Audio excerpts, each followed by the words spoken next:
I'm Tim Bradner with Alaska Legislative Digest, and welcome to Capitol Views. And welcome today, Dr. Lisa Parady, Director of the Alaska Council of School Administrators. Lisa, thank you for joining us. Thank you so much for having me, Tim. I greatly appreciate the opportunity. It's And with the Alaska Council of School Administrators, we represent the superintendents, the elementary and secondary principals, the school business officials across Alaska, and a host of other school administrators serving our students every day. so you're the people in the trenches. Yes. Alongside the teachers as well. Absolutely. Lisa, this is a tough year for schools, having to pivot suddenly from in-class to online learning. And I wondered if you might touch on a couple of challenges that school administrators have faced. Uh, Starting with the problem of internet access. The affordability of it seems to be a problem even in big urban districts. The lack of internet access in rural districts. How are people dealing with this? Thanks, Tim, because I think you're exactly right. The pandemic has really highlighted connectivity issues across Alaska as our educators moved, pivoted really with no time to remote learning in last March and late spring. So I think districts are dealing with it in different ways.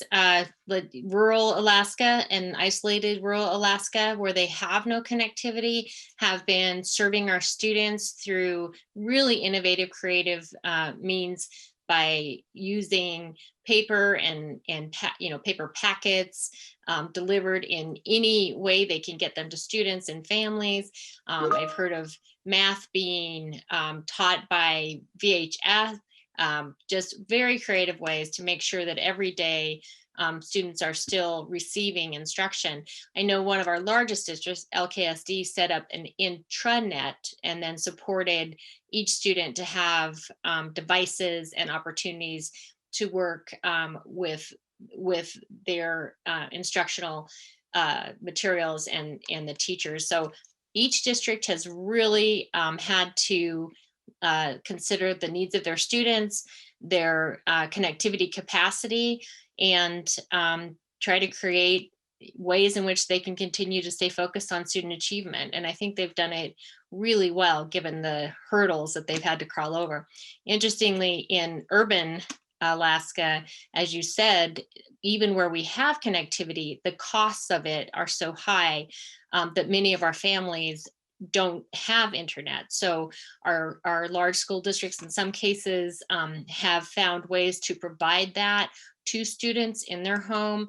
And I really just can't say enough positive about educators working to find solutions around our gaps with bandwidth and broadband and infrastructure across Alaska.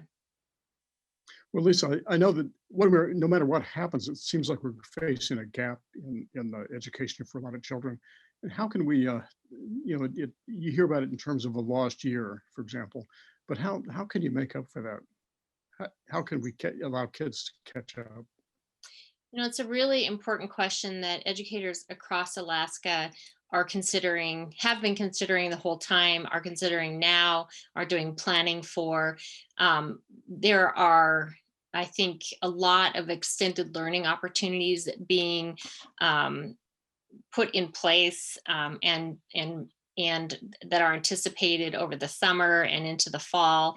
The pendulum swung, to remote learning, which was a heavy lift and a large learning curve for school districts in some cases. And now that pendulum has kind of started to swing back to center.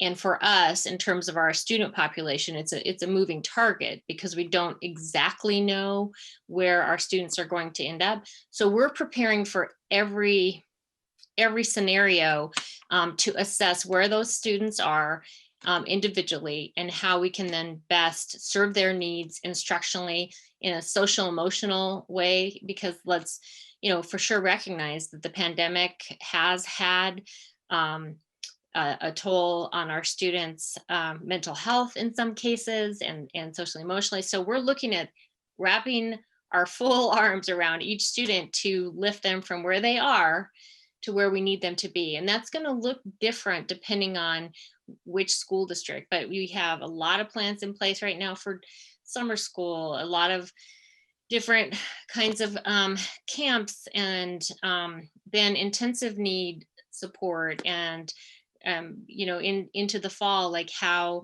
we best meet their needs. So again, it looks different, but I would say there's active work happening right now to be prepared to support our students.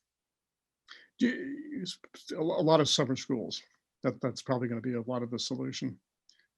And Some of it, yes, I think yeah. so, but not exclusively. I mean, we are, I think, embracing whatever we can to meet those individual needs. And sometimes summer school is going to do that, but sometimes it's going to be a different research-based strategy that's going to best meet that student's needs. And I want to say, I think the heroes in all of this pandemic are educators, our healthcare workers, so many others that are essential workers, but absolutely at the forefront of that are our teachers, our principals, our administrators, who are working to figure out how we support our students as we recover from this and go forward.